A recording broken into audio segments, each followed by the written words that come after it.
point of progress.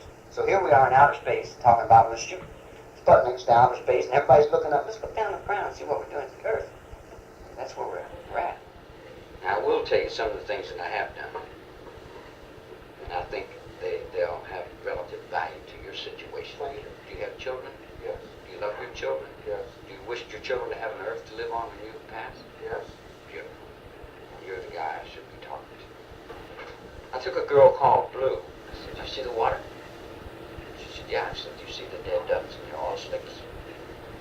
I said, "Do you see the birds dying, the butterflies dying, the pollution in the sky?" She said, "Yeah." I said, "Air don't cost anything. It's free. That's the reason it's not worth anything.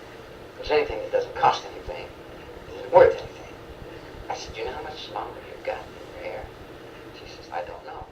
I said, "Well, General Motors have been working for 100 years to make a motor machine. They got all these motors working in planes and boats and cars and everything you could think of. And our life depends upon these motors. We need these motors to live. Without these motors, we wouldn't exist. We would perish. But at the same time, these motors are taking our air. Now, you see all the DDTs and the hairsprays and the soaps and the floor waxes and all the things that go down the drain when you shower and they go into the water. I said, the marine life is dying. Plus, they're killing 100 whales a day." I said, "Now, you can see the world in your mind, can't you?" And she said, "Yeah." I said, "It's dying. And if you don't fix it, woman." She said, "Well, how am I going to fix it? I'm just one woman." I said, "There is only but one woman, and you're her." And I said, "Man, you're Blue, and you're supposed to fix this." She said, "How do I fix it?" I said, "I don't care how you fix it." I said, "Do you love it?" She said, "Yes." I said, "Well, get on your job and fix it." And they said, "Well, what do I do to fix it?" I said, "Woman, I don't know what you do. I'm not aware of your world. I'm a visitor here. But I know you have this problem. And you're going to have to get on this problem if you're going to have children that survive." I said, "You love your little child?" She said, "Yeah." I said, "Well, then you're going to have to fix this in order for your children to survive." And the same thing I would tell you.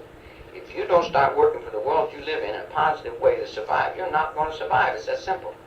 Well, the people that are set for self-destruction, and they won't get their heads out of that money, they're killing all of us. So they said, "Well, you can't kill nobody." I said, "Well, I can't kill them. You're killing me every day. You're taking one day of my life every day. That's the point. Personally, I have the solution to all those problems. What is it? I don't think I can give it to you. Because if I tell you that you're not on top of anything but an old dying bitch and she's already dead, would that wake you up? You say, "No, you're a bad guy. I didn't make it. I didn't set your house on fire. I come and knock on the door and say your house is on fire. You say, 'Well, you dirty son of a bitch. Don't blame me for your children. You raised your children. You programmed your children. And you made your children.'" Can you imagine a 1776 law book controlling a man from Thomas Jefferson's mind, who was controlled by King James's mind, riding in a jet airplane going 3,000 miles an hour, thinking about a constitution that's been dead? Come on, man. Your children got better sense than that.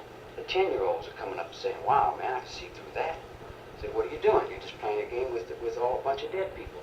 You know, those books, you've got to rewrite them. You've got to change them. You've got to get down to earth. What do you think's going to happen to the world? What do I think is going to happen to the world? Or to this country? That's up to us, isn't it? I agree with you. We're honest with ourselves. I was willing to go along with the guidelines and the rules of the court. There was a revolution at hand in that particular time. There was a lot of thoughts running in the revolution. So I reflected many of those thoughts also. But if I reflect a thought to you, that doesn't necessarily mean that it's coming from me. In other words, I'm reflecting a social problem that we all have, and we've got to clean it up, whether we like to clean it up or not. Because it's us. It's the world we live in. You know, it's like I can serve you beyond your capacity to serve. Then I can turn back and I can say, "Hey, you know, you guys are not serving yourself. You're not serving survival. You're serving destruction. You're not serving a positive attitude. You're serving a negative attitude." And they say, "Well, no, you're the negative." I say, "Well, yeah, I'll take all the negative, and everybody else is the good guy, and I'm all the bad. But the bad has to be cleaned up as well as the good. In other words, you have to seek a balance in a new value system, in a new way of life in the United States of America, or you're not going to have anything. You're not going to have anything but a bunch of confusion, a bunch of children rising up, killing their parents." And I didn't start that thought. That thought was already started in Chicago before I even come on the scene. And like Leary dumping his garbage on me. You know, I didn't start the drug culture. You can't hold me responsible for the drug culture, and how can you hold me responsible for your children? You can't hold me responsible for any of that, because I'm dead in that thought. I told the judge, I said, Your Honor, I'm dead in this thought already. I was already through cheating. Before I went through that, you know. But put it back on me. Now, what they hold me to being here is what's running outside. You see what I'm saying? In other words, they take me to court and they call me all these things, and they release all that thought into social consciousness, and they put it in the money, and it's running in the money, and it's moving in the money, and it's moving in the minds of all the people. See? But that's not me. That's not me. I never forced nobody to do anything. And I run that to them. I explain that to them. And I explain to them whatever they ask me. I explain to them. What they did with it is their affair. It's their business. The family belongs to them as well as it belongs to anyone who sees that the family is the world, man. It's all in the family. It hasn't got anything to do. It isn't my family. It isn't your family. It belongs to everybody. It's everybody's family. And if we don't straighten up our world, we're not going to have a family. And I say, Green, I say, I'm going to name you Gentle Tree. And I'm going to plant you here, you know, so that you can help fix your earth. I said, do you love your world? She said, yeah. I said, would you give your life for your world? She says, yes. You know, and she did what she did. She went through some changes. I'll take the responsibility for it. You can let the children go, but you broke your own law again. And there's so many areas of thought. It's taken me 7 years to sit down and think through all of it. In other words, I've sat in solitary confinement and I've thought all the different areas of it in a proper perspective to where it's beneficial to me. Because that's the only place I can think from is from the center of myself. I can offer this in respect to the world as myself. What you take from it, project on it, or cover it with is up to you. Sure. But it's only beneficial to you that you do what you do. That's the premise that I've been standing on all along. You know. So. Do you remember any discussions you had with Leslie about things like that? Leslie's green, and she was a gentle tree, and she was planted for peace. She was planted for the world. And there was a lot of conflict going in the music, and a lot of conflict going on in the social consciousness, and a lot of conflict going on, period. What was exposed to me, it did affect her conscious levels, and it did affect her mind. And many things happened that she didn't have any understanding of. It's because she didn't see the whole picture. She only seen a part of the picture. She seen the green part of the picture. So I said, Green, this is you. This is for your love. This is for you that you do what you do. You can fix this, and blah, blah, blah, blah, blah. And I run that to her, and I said, Red, this is you. You're the queen of fire. If this doesn't happen, this doesn't happen, you can fix it this way. Or you can do this, or you can do this. So I set a rainbow with a spectrum of light. Red, green, yellow, gold, blue, all these different colors.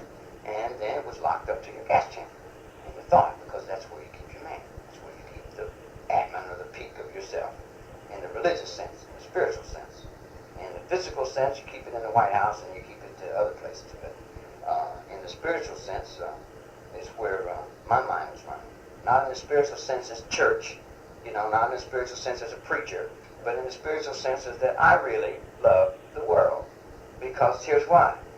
When I got to look at the world, I was 32 years old before I got off the cement, before I got out of this concrete. So when I got to looking at it, I said, wow, man, this is really beautiful. Other people didn't see it. They come up with their guns, shooting the lizards and the spiders and the snakes and everything that moves. They'd be shooting with their guns and drinking, leaving their beer bottles and vodka bottles all over the thing. So I said, well, this isn't right either. So I go through a lot of changes with that. So I reflected that back on the woman. I said, look, you're a woman. God damn it, you've got to get on your fucking job here. You're not even on your thought. You don't even see yourself. I said, this is you. You are the world. And if you don't get upon your own balances and you can't balance your own self, I said, I don't know what the hell you expect this little children to do down here. I said, because I'm going to tell you something, brother.